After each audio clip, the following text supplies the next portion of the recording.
Bismillahirrahmanirrahim. Ve bihi nesta'in innehu khayru nasirin ve mu'in. Ve sallallahu ala seyyidina Muhammedin ve ahli beytihi tahirin. Ve la'netullah ala a'daihim a'da'allah ila liqa'illah amma ba'd. Allahümme vaffiqna lima tuhibbu ve tarda. Allah'ın lütfu inayetiyle bugünkü məclisimizdə bizlər İmam Hüseyin əleyhissalatu vesselamın Abdullah ibn Abbasa öz əmsi oğlu, daha doğrusu atasının əmsi oğluna da əmi oğlu deyirlər. Əmsi oğlu Abbasa imamın cavabı ilə tanış olacaq. Məkkədə imama çoxları gəlib nəsihət edirdi. O nəsihət eləyənlərindən də biri İmam Əli əleyhissalamın əmsi oğlu ki, bunlar da İmam Hüseyin ağa da onlara əmi oğlu deyirdilər. Abdullah ibn Abbas idi. Abdullah ibn Abbas bilirik ki, bu şəxs müfəssir-i Quran olub, Əli əleyhissalamın tələbəsi olub. Bu İbn Abbas ki var, bu şəxs Məkkədə gəlir, İmam Hüseyin əleyhissalama nəsihət edir. Buyurur, ağaca, ya imam, o ki, Kufə cəmaatının səni dəvət edirlər və sən də bu dəvətə ləbbeyk deyirsən, bu Kufə cəmaatı barəsində sənin üçün çox qorxuram. Buna görə qorxuram ki, Kufə cəmaatı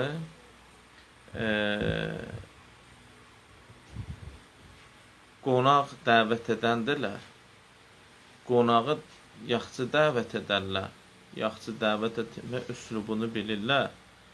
Amma qonağı yaxşı yola salmırlar.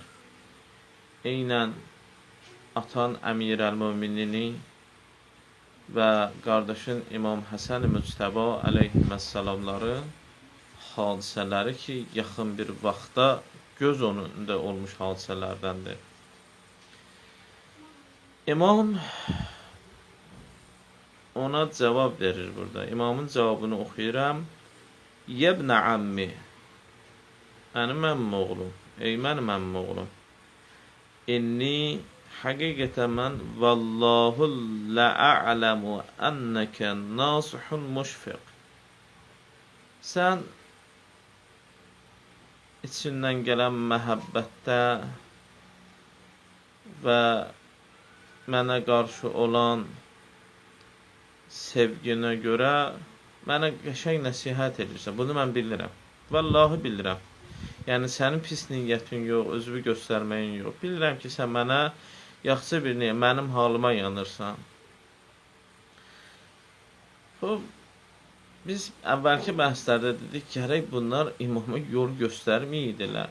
İmama yol göstərincə, imamı bu qədər məsləhət verincə, imama məsləhət verənlər imamdan bir yerdə şəhid olsaydılar, daha yaxşı olardı.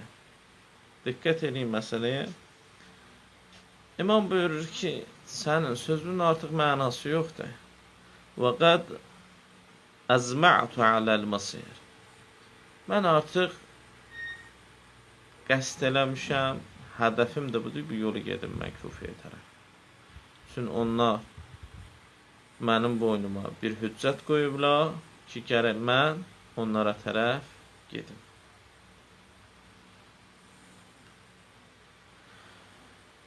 Abdullah ibn Abbas imama deyir, çox gözəl.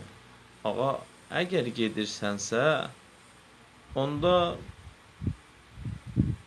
sən ucqar bir məntəqələrə get. Əvvəl ona məsləhət verdi ağaya ki, Məkkə Mədinədə qal. Çünki bu şəhərlərdə, yəni bu şəhərlərin hörmətinə görə sənə bəlkə əl vurmadılar. Ona başa saldı ki, oradan Əmmir ibn Səd ibn Asi mənim üçün göndərib burada xüsusi adamla ki, məni burada qətlə getirsin, neyin bura əmin-amanlıqdır? Dedi, onda əgər gedirsiniz, ağa Yəmən tərəfə ged. Həm orada şiələr çoxdur, həm dağlıq ərazisidir ki, ərəb atlıları Şamdan gəlib oraya hücum eləməyə halları qalmaz. Həm möhkəm qalaları var, o ki, hədisdə, o tarixi rivayətə gəlib. Orada sənə möhkəm qalalarda sığınarsan, işvi görərsən, hərəkatı düzəldərsən və yenidən hücuma keçərsən. Diqqət edin, İbn Abbas savadı var idi, başı işləyirdi, amma dünya siyasətçiləri kimi. Dünya siyasətçiləri ilə din rəhbərlərinin fərqi var. Dünya rəhbərləri ilə din rəhbərlərinin fərqi var. Dünya rəhbərləri cəmaatı hoğullandırarlar ki, öz əsas nəzərlərində tutduğu mənfəəti ələ getirsinlər və o mənfəətdən bir miqdar cəmaata verərlər. Ya ən azı ətrafındakilərə verərlər. Ona görə onlar o mənfəət ki var ona çatmaq üçün başqalarının canından keçməklərinə razıdırlar. Öz canlarından keçməyə heç vaxt razı olmazlar. Övladlarının, ailələrinin, yaxınların, qohumların, dostların, tanışlar ki bunlarla həmişə vardılar, onlar canlarından keçməsinə razı olmazlar. Əgər təhlükədə üzləşdirlərsə, tez geriyə addım çəkərlər və xüsusi bir halda bunlar özləri üçün hazırlıq görərlər. Bu dünya rəhbərlərinin işidir. Gedin hər yerə, baxın, bütün tarixləri, bundan başqa bir şey görməyəcəksiniz. İndi də, keçmişdə də, hətta gələcəkdə də olsa dünya rəhbərləri bu cür olacaq. Amma dini rəhbər başqadır. Dinin rəhbər olursa insan, orada da insanların o mənfəətə, insanları çatdırmaq üçün canlarından da keçirlər, mallarından da keçirlər, ailələrindən də keçirlər, yaxınlarından da keçirlər. İbn Abbas rəhbərlik, dünya rəhbərliyinə, dünyavi rəhbərə xas olan sifətlər İmam üçün dedi. İmam dedi ki, yəni siz fikirləşin, Peyğəmbər Əkrəmdən, təxminən Peyğəmbər Əkrəmin şəhadətindən 50 il keçir, İslam ümməti içində rəhbərlik anlamı, xüsusən bu Muaviyyənin hakimiyyəti dövründə dünyavi rəhbər gözü ilə baxırdılar, hətta dini rəhbərə. Və əcəbdir, təəssüflər olsun, həmişə əqidə dərslərində demişik və burada da deyirəm bunu, bəzi şiələr İmam Əli əleyhissalamla, İmam Həsən əleyhissalamla diqqət edin, dünyavi rəhbərlərin hərəkətlərini gözləyirlər. Əgər şiəsənsə imaməti qəbul eləmirsən, imamətin çərçivəsi var. O nədir? Məlum oldu? Onun hesab kitabı üstündə. Baxın məsələyə. İmam dedi, sən yaxşı nəsihət edirsən. Ürəyin yanır. Amma mən sən dediyin rəhbərdən deyirəm. Sən dediyin rəhbərlər dünyavi rəhbərlərdir. Dünyada qalmaqları üçün, dünyada səltənət, hökmranlıq, hakimlik eləmək üçün sən dediklərini eləyərlər. O siyasət onların işidir. Amma dini rəhbər heç vaxt şey yaratmaz. Ona görə deyir ki, وَقَدْ أَزْمَعْتُ عَلَى الْمَسِيرِ Mən öz yoluma artıq niyyətimdə tutmuşam, getdi var, döndü, yoxdur bu məsələ. Kufəyə gedəcəm. Onlar istəyirlər gözüm üstə. Dağa çəkilmək, mən nə bilim, belə bir şəraitdə ki, şərait qabağa gəl, burada məndən qalanın içində gizlənmək, bura bizim qalamızdır. Belə bir şey yoxdur bizdə. Sözümüz açıq, yolumuz açıq.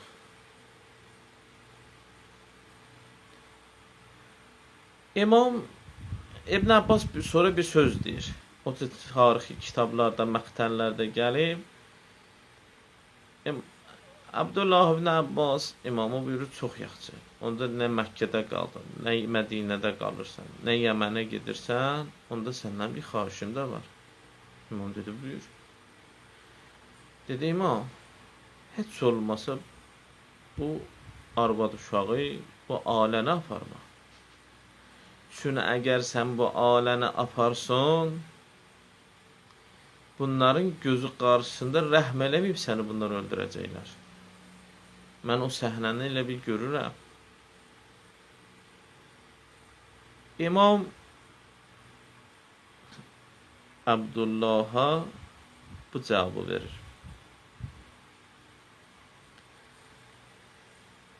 İmam deyir ki, Vallahi, andollallaha, la yed'uni hatta yestahricu hadihil alaqata min cevfi. And olsun Allaha. Bunlar məni dəvət eləməyiblər. Əcibdir, küfərlərə deyir imam. Ta bunlar bizim üstündənsə qanımı tökməyəcək. Bu bədənimdən qan çıxartmayanca məndən əl çəkməzlər imam deyir. Yəni bizimdənsə bədənimin qanını tökməyəncə bunlar məndən əl çəkməzlər. İmam özü and içir. Vallahi. Yəni mən bilirəm. Abdullah ibn Abbas mənə qəşəng nəzir. Amma mən imamam. Mənim elmim Allahdandır. Allahın da elmində mənim şəkkim yox. Bunlar mənim başıma oynatacaqlar. Bunlar xanım Zeynəb kimi bacıma qamçı vurmaqları göz qabağımdadır. Xanım Rüqəyyə kimi, xanım Fatimə Soğra kimi balalarıma qəmçi vurmaq, od vurmaq, atəş içində xeymələrinə atəş vurmaları, əsir aparmaları, Əli Əsxərimin doğranmasın, Əli Əkbərin doğranmasın, Qasimin doğranmasın, Abdullahın doğranmasın, Abbasımın doğranmasın, hamısını göz qabağımdadır bunlar. Bunları elə bilməyinə mən bilmədən gedirəm. Bilə-bilə. Çünki bundan başqa yolum yoxdur. Burada da qalsam o şey eləyəcəklər. Getsəm də o şey eləyəcəklər. Mənim işim getməksə gedəcəm. Amma fəidə fəalu əgər bu ümmət mənim qanımı tökdülər və bu şeyin razılıqlarını bildirdilər və aləmi əsir apardılar, Sallallahu aleyhim mən yudillihim hatta yekunu əzəllə min firamil mər'ə. Əvvəla bu canlı yayımda buna baxanların hamısından üzr istəyirəm də imamın sözüdür deyə deyərəm. Və imamın kəlməsində şəkk olmaz. İmam bir dənə bir söz deyir ki, məcburum onu bir işarə ilə deyim. Deyir, əgər bu iş elədilər, bu ümmət və bu işlərdə razılıq bildirdilər, bu şərait qabağa gəldi, mənim bu cür qanımı tökdülər, Allah Teala bunları bir nəfəri müsəllət edəcək. Yəni bunların başına tam mənim yolumdan sonra başına o kəsləri getirəcəklər ki, Allah getirəcək ki, bunları zəlil eləyəcək, alçaldacaq, elə alçaldacaq ki, elə zəlil eləyəcək ki, bunlar çox üzr istəyirəm ki, tarix ibarədə bu kəlmə gəlib, qadınların istifadə elədiyi, heyz vaxtında istifadə elədiyi o əskidən də çox alçaq bir vəziyyətə düşəcəklər. Ondan da qiymətsiz bir vəziyyətə. İmam bu cümləni deyir. bir nəfəri müsəllət olacaq. Ağa buyurur ki, ya haqq yolda ol, başın uca, alnın açıq. Əgər bu yolu getməsən, o bir yolda bu şeyi başa getirəcəklər səni. Səni bu cür alçaldacaq. Mən sözümün, imamın sözünə tarixdən bir hadisə. Kərbəla hadisəsindən bir neçə sonra, az müddət sonra Herrə hadisəsi olur. Herrə hadisəsi nədir? Gedin tarixlərə baxın. Əhl-i sünnətin, vəhhabilərin belə tarixlərinə baxın. Bəni Ümməyyə Məkkə və Mədinə cəmaatının 3 gün Şamdan gələn qoşununa həlal elədi. Kişilərini öldürürdülər, etiraz edən kişiləri. Etiraz eləməyən, razılıq bildirənləri gözünün qabağında namusu ilə, xanımı ilə, anası ilə, bacısı ilə, qızı ilə, gözünün qabağında aşkarda, hətta bəziləri ilə, hətta küçədə belə zina edirdi qoşun. Etiraz edəni vururdular. Etiraz eləməyə oturub baxın da o səhnəyə. Gidin tarixi açın. Hətta bəzilərində qeyd olunur ki, qadınlar dedilər ki, bəlkə bunlar həya elədilər Allahın məscidindən, Allahın evindən, Peyğəmbər məscidini üst tutdular, Peyğəmbər Əkrəmin qəbrini üst tutdular. Tarixdə var, qoşun rəhbəri əmr verir, yürün məsciddə də işinizi görün. Deyir, girdilər, qızlara təcavüz elədilər, məscid qana bulandı.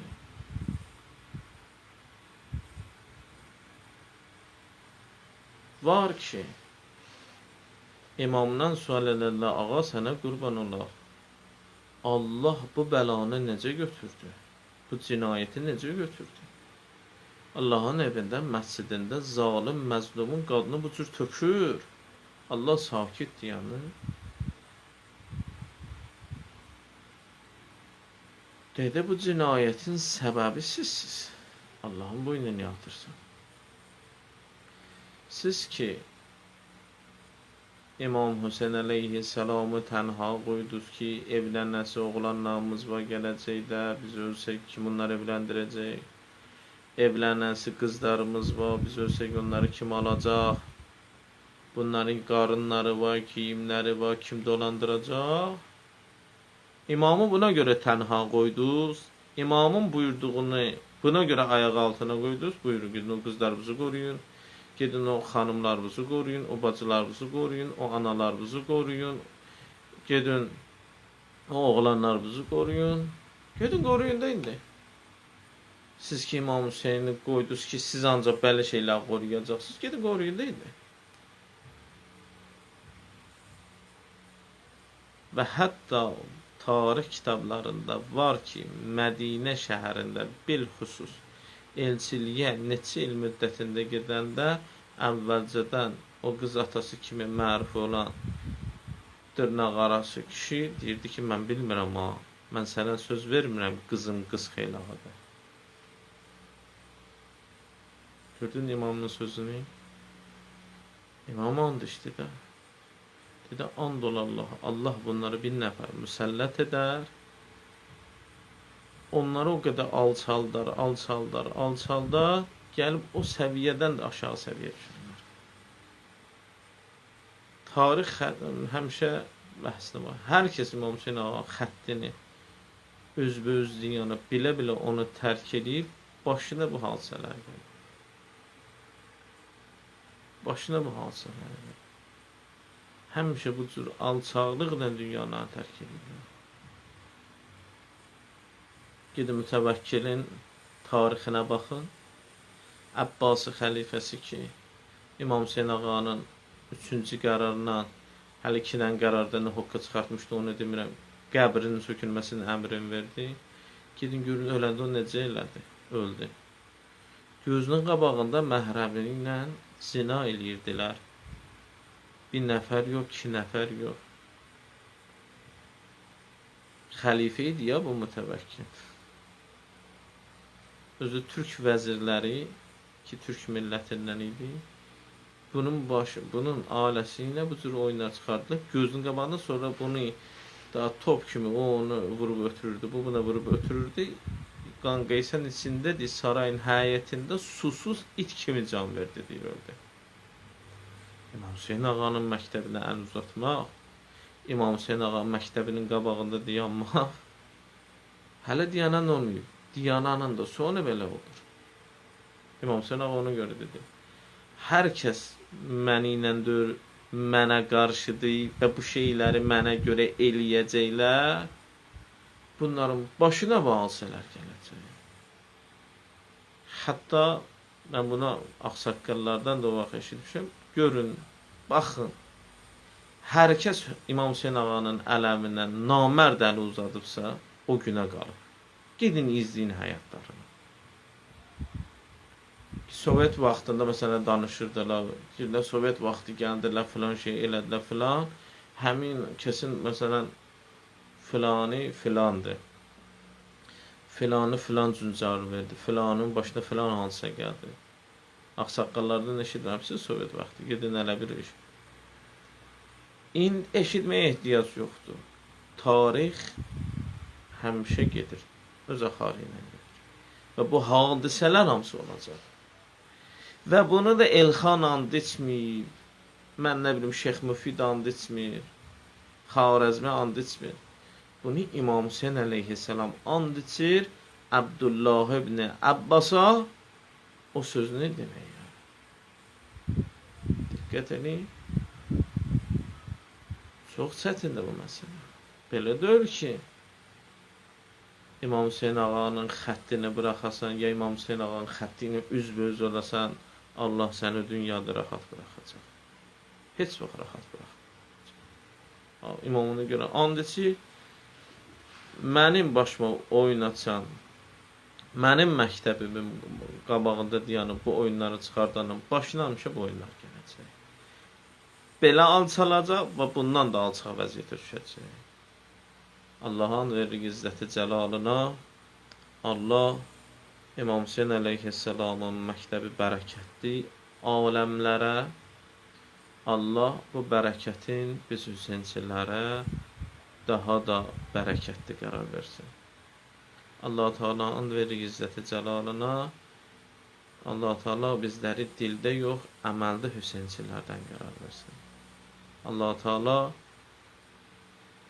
bizlərə imamı yol göstərin yox, imamın özünü yol göstərən kimi qəbul edənlərdən qərar versin.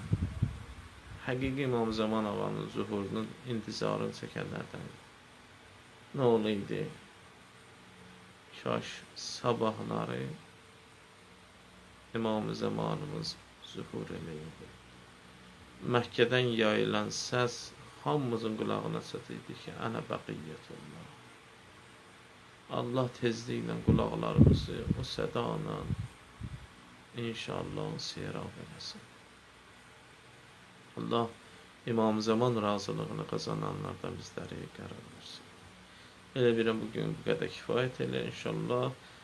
Allah lütf eləsə şənbədən davam edəcək. İnşallah da cümə günləri bizlərin məclislər fərqi həftədə bir dəfə cümə günləri məclislərimiz tətil olur. Yerdə qalan 6 gün Allahın lütfü ilə inşallah olur, əgər bir problem çıxmasa. Yəni sabah olmayacaq, bir də bürsü gün olacaq bizim məclisimiz. Elbrus Yaqub qardaş yazı, salam hacı, messengerə suallar yazmışdım, imkan olsa cavab yazarsınız da xahiş edirəm. Və aleykumussalam və rəhmətullah. Ələ zahir bu günləri gecə saat 12-1 üçün mənim vaxtım olar. O vaxtları görüm qismət ilahi sizə çatsa suallar çox olur. Çünki çatdırmaq olmur cavab yazmaq. Mənim də həmişə üçün başqa işlərim də var, mütaliələrim var, dərsim var, işim var, gücüm var. Lazım olanda, yəni vaxt tapan kimi mən həm WhatsApp-da, həm bu Messengerdə və cavabları inşallah cavablandırır. Allah gözümüz üstə inşallah Elbrus müəllim. gözümüzdə imkan daxilində birinci ilə çalışaraq sizin də sualınıza cavab yazar. Rafiq Əliyev qardaş, Allah sizdən razı olsun, cümləmizdən inşallah. Allah müvəffəq eləsin bizi bu yolda. Vəlhamdülillah Rabbil aləmin. Və sallallahu ala Muhammed və alihi tahirin. Nahid Həbibov qardaşdır, Allah razı olsun yazıb. Cümləmizdən qardaşım. Vəssalamu aleykum və rəhmətullah və bərəkatuhu.